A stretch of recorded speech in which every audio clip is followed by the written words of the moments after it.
Inilah Injil suci menurut Matius. Pada waktu itu Yesus bersabda kepada ke-12 muridnya, "Seorang murid tidak melebihi gurunya, dan seorang hamba tidak melebihi tuannya. Cukuplah bagi seorang murid jika ia menjadi sama seperti gurunya, dan bagi seorang hamba jika ia menjadi sama seperti tuannya. Jika tuan rumah disebut Beelzebul, apalagi seisi rumahnya. Jadi, janganlah kalian takut kepada mereka yang memusuhimu, karena tiada sesuatu pun yang tertutup yang takkan dibuka, dan tiada sesuatu pun yang tersembunyi yang takkan diketahui. Apa yang kukatakan kepadamu dalam gelap, katakanlah dalam terang, dan apa yang dibisikkan ke telingamu, beritakanlah dari atas atap rumah. Dan janganlah kalian takut kepada mereka yang dapat membunuh tubuh, tetapi yang tidak berkuasa membunuh jiwa. Tetapi takutilah Dia yang berkuasa membinasakan baik jiwa maupun tubuh di dalam neraka. Bukankah burung pipit dijual seduit 2 ekor, namun tak seekor pun akan jatuh tanpa kehendak Bapamu? Dan kalian, rambut kepalamu pun semuanya telah terhitung. Sebab itu janganlah kalian takut, karena kalian lebih berharga daripada banyak burung pipit. Barang siapa mengakui aku di depan manusia, dia akan kuakui juga di depan Bapa-Ku yang di surga. Tetapi barang siapa menyangkal aku di depan manusia, dia akan kusangkal di hadapan Bapa-Ku yang di surga." Demikianlah sabda Tuhan. Saudara-saudari yang terkasih, semua manusia, dari yang kaya, miskin, tua, muda, laki, perempuan, single, married, bahkan anak-anak, memiliki berbagai macam ketakutan. Bahkan ada yang memilih lebih baik mati daripada menghadapi kehidupan. Takut setengah mati atau takut setengah hidup. Dalam ajarannya, Yesus mengemukakan banyak paradoks yang menarik. Dalam bacaan Injil hari ini, Yesus berkata, "Janganlah kamu takut." Lalu dia berkata, "Takutlah." Janganlah takut menghadapi para pendengarmu.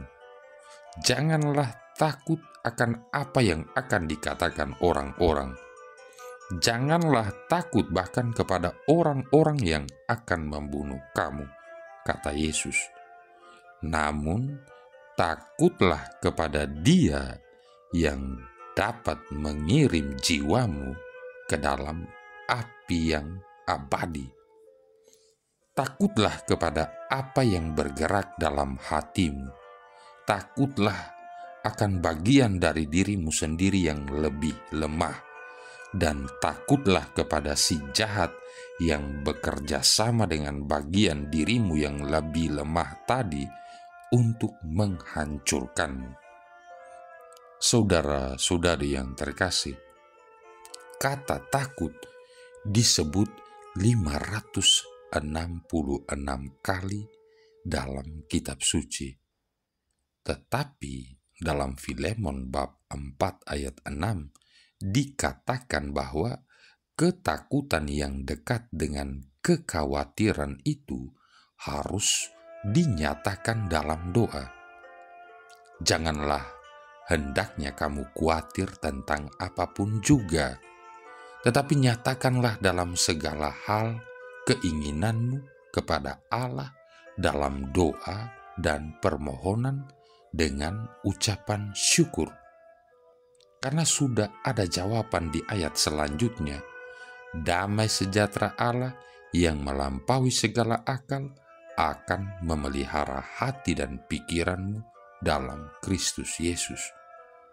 Jadi, rasa takut adalah akibat bagi kita yang kehilangan damai sejahtera Allah. Rasa takut akan terus tinggal kalau kita mulai jarang berdoa, karena berarti kita menolak rahmat damai sejahtera Allah. Injil hari ini menjelaskan hanya ada satu jenis ketakutan yang boleh dimiliki manusia, yaitu takutlah hanya kepada Dia yang dapat membinasakan tubuh dan jiwa di dalam neraka. Kalau kita tahu dan menyadari hidup dan mati kita di tangan Tuhan, maka sudah seharusnya lah kita tunduk dan hormat kepadanya.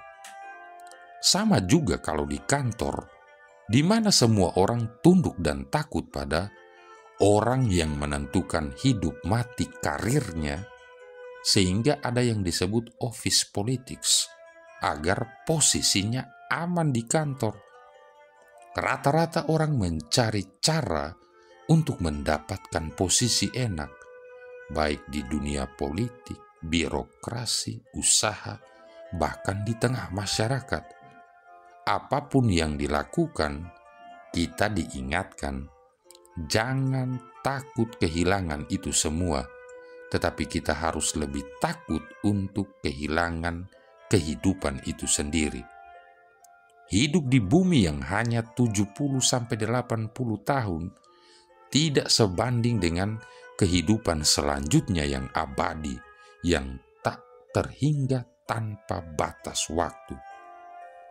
Saudara-saudari yang terkasih, oleh karenanya, sebagai pengikut-pengikut Kristus, kita diminta untuk mengikutinya dengan totalitas, bahkan menuju sampai menyerupai Dia, ya pikiran dan kehendaknya, perbuatannya, dan terutama cinta kasihnya. Ia yang telah mencintai kita sehabis-habisnya melalui sengsara, wafat, dan kebangkitannya, Ia juga yang akan menyambut kita di pintu kehidupan selanjutnya.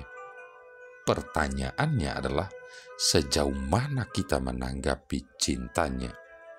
Apakah kita lebih takut pada manusia yang ada di sekitar kita daripada Allah yang menguasai kehidupan kita?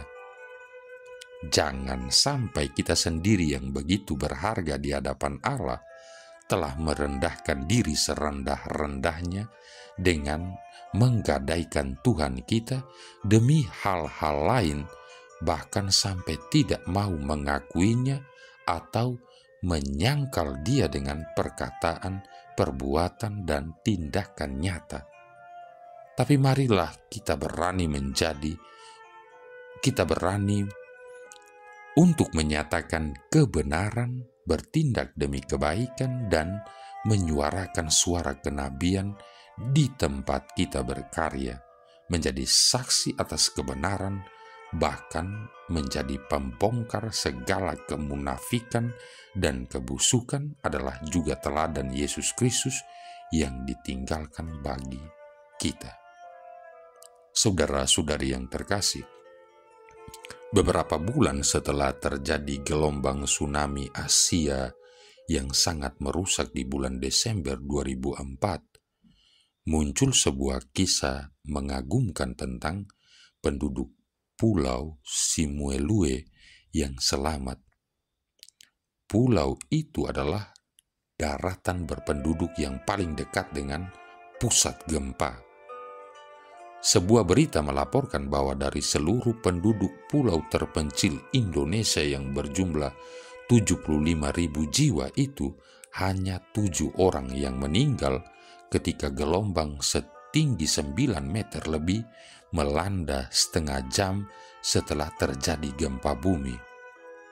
Selama puluhan tahun, penduduk itu telah mendengar kisah yang diceritakan oleh nenek moyang mereka tentang gelombang-gelombang raksasa yang telah membinasakan ribuan orang di pulau itu pada tahun 1907. Jadi saat tanah berguncang dan air laut surut dari pantai, para penduduk akan teringat pada peringatan dari nenek moyang mereka dan segera melarikan diri ke dataran yang lebih tinggi. Saudara-saudari yang terkasih, Santo Paulus dalam 1 Korintus bab 10 menggambarkan bencana rohani yang dapat kita hindari. Setelah umat Israel dibebaskan dari perbudakan di Mesir, mereka selalu berpaling dari Tuhan.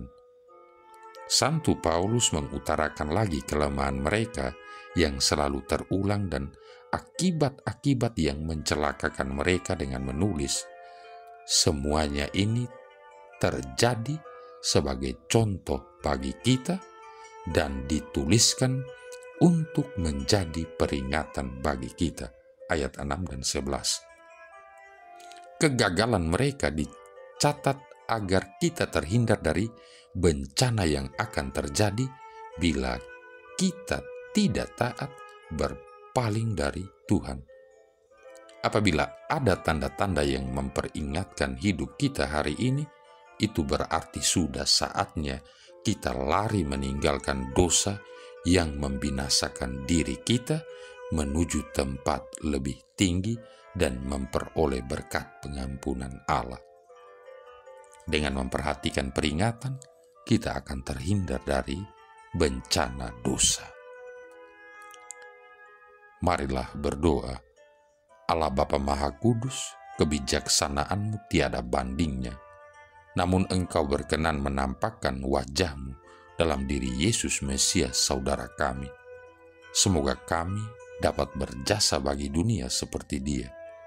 Semoga kebahagiaan sesama menjadi sukacita kami yang besar, sebab Dialah Putra-Mu Tuhan dan pengantara kami, yang bersama dengan Dikau dalam persatuan Roh Kudus hidup dan berkuasa, satu Allah sepanjang segala masa. Tuhan memberkati kita sekalian, Bapa, Putra, dan Roh Kudus.